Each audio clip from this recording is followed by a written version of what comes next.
مگر آسمان کی جانب دیکھ کر آنسو گالوں تک بہتے رہے تھے۔ اس نے اپنے گھر کی زمین چودھری صاحب کو بیچ دی اور پیسے لے کر سیدھا وکیل کے پاس چلی آئی۔ وکیل نے پیسے لیے اور کہنے لگا کہ بس نورا بیگم، اب تم صبح ہونے کا انتظار کرو، صبح تمہارے لیے بہت بڑی خوشخبری آنے والی ہے۔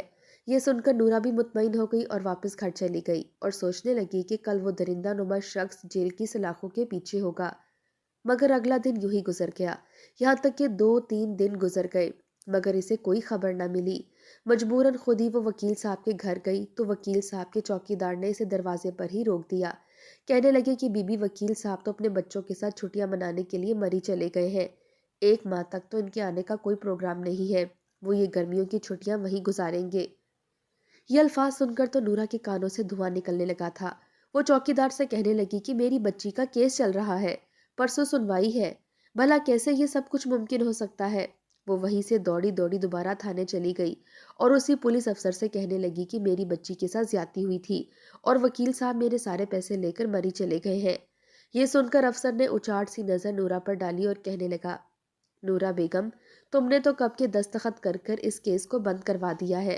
تم نے کہا ہے کہ تم نے تو صرف غلط فہمی کی بنا پر ماسٹر صاحب پر الزام لگایا تھا، اب عدالت کی طرف سے کیس بند ہو چکا ہے۔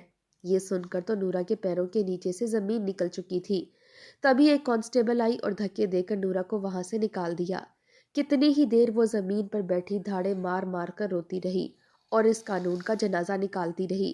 یہ قانون صرف اور صرف امیر لوگوں کے لیے تھا، جبکہ سارے اصول غریبوں کو منوانے کے لیے بنائے گئے تھے۔ رو رو کر وہ برا بھلا کہتی رہی اور پھر وہاں سے اٹھ کھڑی ہوئی۔ کہنے لگی کہ تم لوگوں نے تو مجھے انصاف نہیں دیا، لیکن میں اپنی بچی کا بدلہ خود ہی لے کر رہوں گی۔ اتنا کہہ کر نورا نے اپنے گھر سے چاقو اٹھایا اور ماسٹر صاحب کے گھر چلی گئی۔ ماسٹر صاحب کے گھر کا دروازہ کھلا ہوا تھا اور اگلے ہی پل وہ چنگاڑتی ہوئی اندر داخل ہوئی تھی۔ ماسٹر صاحب کی بیوی گھر میں نہیں تھی۔ نورا کو سامنے دیکھ کر تو ماسٹر صاحب ہڑبڑا سے گئے۔ اس کے ہاتھ میں چاقو بھی موجود تھا۔ وہ غصے سے بپھری ہوئی شیرنی بنی، جیسے ہی ماسٹر صاحب پر وار کرنے لگی تو اگلے ہی پل ماسٹر صاحب نے اس کے ہاتھ پکڑے اور زناٹے دار تھپڑ نورا کے منہ پر دے مارا۔ مگر نورا نے ہمت نہیں ہاری تھی۔ وہ چلا چلا کر کہہ رہی تھی، تو میری بیٹی کا قاتل ہے، تو نے میری بیٹی کو مارا ہے، تو درندہ ہے، تبھی خدا نے تجھے کوئی اولاد نہیں دی۔ اتنا کہہ کر نورا نے ماسٹر صاحب کے بازو پر چاقو مارا۔ ماسٹر صاحب کے بازو سے خون جاری ہو چکا تھا۔ یہ بات ماسٹر صاحب کو مشتعل کر گئی۔ وہ نورا کو گالیاں دینے لگے اور اگلے ہی پل پوری قوت سے نورا کو تھپڑ مارنے لگے۔ انہوں نے وہی چاقو لیا اور اسے نورا کے سر پر اس قدر زور سے ضربیں لگائی کہ نورا کے سر سے خون بہنے لگا۔ وہ اپنے بچاؤ کے لیے ماسٹر صاحب کو نوچ رہی تھی، مگر ماسٹر صاحب نے نورا کو بے بس کرنے کے بعد اس کے ساتھ بھی وہی سب کچھ کیا جو کچھ ماہ پہلے اس کی بیٹی نمرا کے ساتھ کیا تھا۔ اس نے نورا کو بھی زیادتی کا نشانہ بنایا اور پھر کسی فضول سی چیز کی طرح گھر سے باہر پھینک دیا۔ نورا بے ہوش ہو چکی تھی۔ جب ہوش آیا تو اس کا ذہنی توازن بگڑ چکا تھا۔ پہلے بیٹی کی موت کا غم، غربت کی ستائی ہوئی نورا پولیس تھانے سے الگ تذلیل کروا کر آئی۔ ہر چیز تو اس کی بک چکی تھی، مگر اسے انصاف نہیں ملا تھا۔ وہ پاگل ہو چکی تھی، ماری ماری گلیوں میں پھرنے لگی، لوگوں کے گھروں کے دروازے کھٹکھٹا کر کہتی کہ دیکھنا، تم سب نے میری مدد نہیں کی، میری معصوم بچی بلک بلک کر مر گئی، تم لوگ اس کا انجام بھگتو گے، تم لوگوں نے تو انصاف نہیں دیا، مگر میرا اللہ انصاف کرے گا۔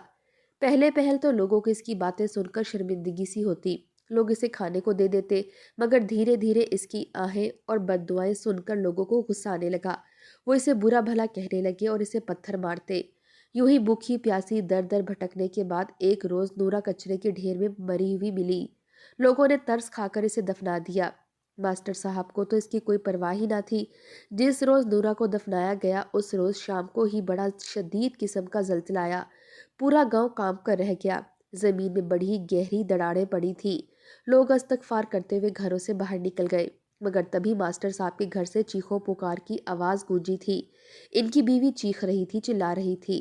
لوگ دوڑے دوڑے ماسٹر صاحب کے گھر پہنچے تو دیکھ کر ان کی روح لرز چکی تھی، کیونکہ سامنے ہی ماسٹر صاحب کے گھر میں بہت بڑا شگاف بنا ہوا تھا اور ماسٹر صاحب اس کے بیچ دھس چکے تھے۔ صرف ان کے پیر تھے جو دراڑ سے باہر نظر آ رہے تھے، باقی ان کا پورا جسم زلزلے سے پھٹنے والی زمین میں پھنس چکا تھا۔ یہ منظر دیکھ کر لوگ چیخنے چلانے لگے۔ کچھ لوگوں نے ہمت دکھائی کہ ماسٹر صاحب کو اس جگہ سے نکالیں، مگر جیسے ہی وہ آگے بڑھے تو زمین ایک مرتبہ پھر لرزی اور وہ دراڑ تنگ ہوتی چلی گئی۔ خون اس دراڑ سے نکل کر باہر بہہ رہا تھا اور دیکھتے ہی دیکھتے ماسٹر صاحب اس دڑاڑ میں غائب ہو چکے تھے۔ یہ منظر دیکھ کر لوگ سہم چکے تھے۔ اس واقعے کو اخبارات میں بھی چھپایا گیا۔ اب لوگ سمجھ چکے تھے کہ یہ نورا کی بددعائیں ہی تھی جو کہ لگ چکی تھی۔ یقیناً ماسٹر صاحب نے نمرا کے ساتھ کچھ غلط کیا تھا جس کی وجہ سے یہ عذاب ان پر آیا اور ماسٹر صاحب خدا کے عذاب سے نہ بچ سکے۔